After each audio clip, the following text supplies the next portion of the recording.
ini bukan tentang seberapa jauh kita melangkah, tapi seberapa berani kita untuk kembali saat sadar telah tersesat.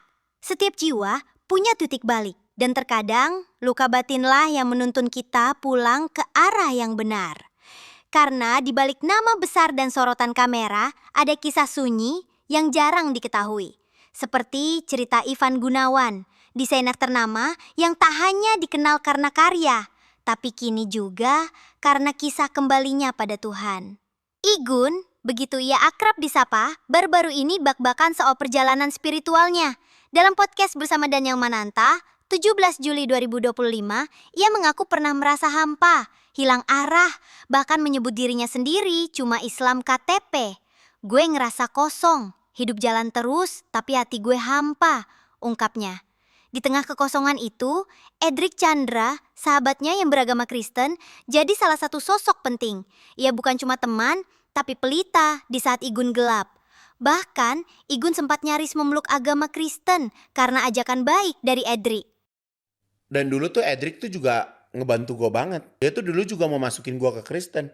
Dia baik banget sama gue, saking gue tuh kayak ngerasa gue gak punya agama, Daniel. Tak hanya Edric, ada juga Maharani Kemala, sahabat lain yang tak kalah berarti. Maharani yang beragama Hindu pernah mengajak Igun menjalani prosesi melukat, ritual penyucian diri ala Bali. Contoh Maharani, di saat gue lagi galau, dia ajak gue melukat dengan cara dia. Dia kan Hindu, melukat mencari ketenangan. Turun berkilo-kilo sampai ke goa-goa. Ya kalau gue gak mau susah, gue tinggal wudhu di rumah AC, sholat. Ya karena gue gak ingat Allah pada waktu itu, ya gue ikutin. Titik terang datang ketika Igun menjalani umrah dan haji. Perjalanan suci itu seakan membangunkan jiwanya yang tertidur puluhan tahun. Dan sejak saat itu, Igun tak lagi ingin jauh. Ia kembali dan memeluk keimanannya dengan sepenuh hati. Sekarang gue gak mau ketinggalan sholat. Telat dikit aja, hati gak tenang. Buat gue, ibadah sekarang jadi kebutuhan jiwa, tegasnya.